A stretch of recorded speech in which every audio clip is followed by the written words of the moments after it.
Hallo und herzlich willkommen zu diesem Video. In diesem Video zeige ich euch, wie man einen Switch komplett überarbeitet. Das beinhaltet auch das Loopen. Meiner Meinung nach ist das Überarbeiten eines Switches bei einem Custom Keyboard Build extrem wichtig, da ihr am Ende einfach ein viel besseres Sound und vor allem Tippgefühl bekommt. Und damit das auch jeder ohne Probleme hinbekommt, zeige ich es euch Schritt für Schritt. Als allererstes mal braucht ihr den Switch eurer Wahl. In diesem Fall nutze ich den Noviki Cream. Dann braucht ihr etwas, um den Switch zu öffnen. Am besten ist da ein Switch Opener. Für die Leute, die das nicht haben, die nutzen einfach einen Schraubenzieher. Und zu guter Letzt braucht ihr noch Loop oder besser gesagt Schmiermittel und einen feinen Pinsel, um diesen aufzutragen. Kommen wir zum allerersten Schritt, welcher das Öffnen des Switches beinhaltet. Wenn ihr einen Switch Opener nutzt, braucht ihr den Switch eigentlich nur richtig aufzulegen und vorsichtig zu drücken. Damit öffnet sich der Switch praktisch von alleine. Die Leute, die mit dem Schraubenzieher den Switch öffnen, müssen auf der Seite mit der Vertiefung ansetzen und den oberen Teil des Switches abhebeln. Das ist ein bisschen schwerer, aber mit ein bisschen Übung funktioniert das auch sehr gut.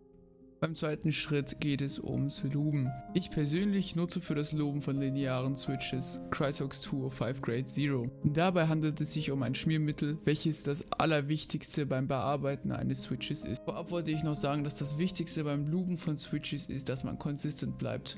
Also versucht immer die gleiche Menge an Schmiermittel zu nutzen und sie ordentlich zu verteilen. Man fängt mit dem unteren Teil des Gehäuses an. Ihr nehmt nur eine minimale Menge vom Schmiermittel, gerade mal so viel, dass nur eine Hälfte der Spitze vom Pinsel damit bedeckt ist. Die Hälfte des Schmiermittels von eurem Pinsel packt ihr auf die eine Seite der Schiene vom unteren Gehäuse und die andere Hälfte auf die andere Schiene.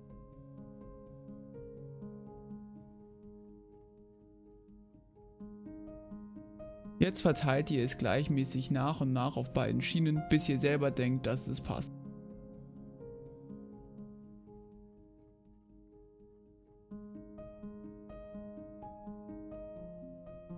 Im Optimalfall solltet ihr auch schon nichts mehr Weißes an den Schienen sehen, wenn doch, habt ihr wahrscheinlich zu viel Schmiermittel genommen. Wenn ihr dann damit fertig seid, sollte immer noch eine minimale Menge des Schmiermittels an eurem Pinsel sein. Ganz egal, ob ihr es seht oder nicht. Deshalb fahrt ihr mit eurem Pinsel nochmal durch die Mitte des Gehäuses und streicht vor allem nochmal über die Bronzeleiter.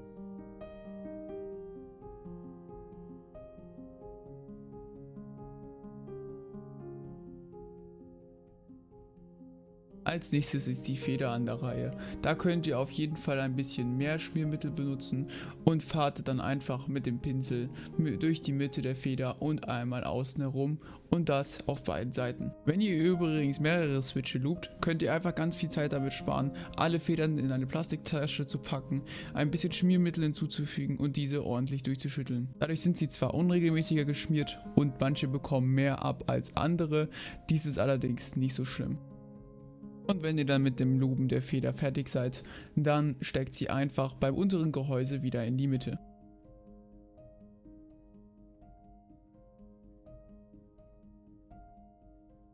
Und als letztes ist dann der Stem an der Reihe.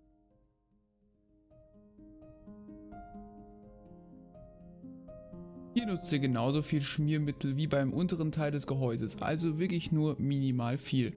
Auch hier wieder packt ihr die eine Hälfte des Schmiermittels auf eine Seite und zwar auf das herausstehende Teil an der Seite des Stems. Die andere Hälfte des Schmiermittels packt ihr auf der anderen Seite des Stems auf genau dieselbe Stelle. Und bevor ihr dann anfangt alles gleichmäßig zu verteilen, könnt ihr nochmal über die Vor- und Rückseite des Stems gehen.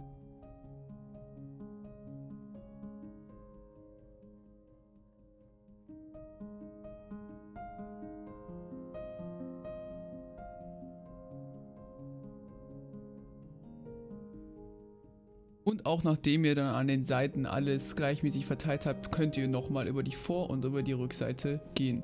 Ganz wichtig dabei sind auch die Füße, die vorne so leicht wegstehen.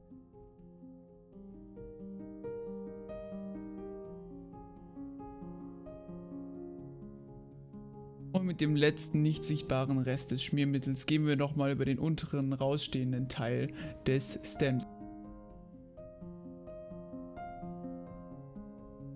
Und Und damit sind wir auch schon beim letzten Schritt, bei welchem wir einfach alles wieder zusammensetzen. Und dafür packt ihr einfach nur den Stem auf die Feder. Dabei müsst ihr nur darauf achten, dass die kleinen Füße des Stems in Richtung der Bronzeleiter im unteren Gehäuse zeigen. Und sitzt der Stem dann richtig auf der Feder, nehmt ihr einfach wieder den oberen Teil des Gehäuses und drückt alles wieder zusammen, bis es Klick macht. Passt nur auf, dass ihr den oberen Teil des Gehäuses richtig rum draufsetzt. Und damit ist man durch. Das muss man jetzt einfach nur so oft wiederholen, bis man es bei jedem einzelnen seiner Switches, die man für die Tastatur braucht, erledigt hat. Das raubt natürlich einiges an Zeit, aber glaubt mir, wenn ich euch sage, dass es sich lohnt. Denn durch das Bearbeiten der Switches werden sie einfach so viel smoother und auch der Ton verbessert sich erheblich.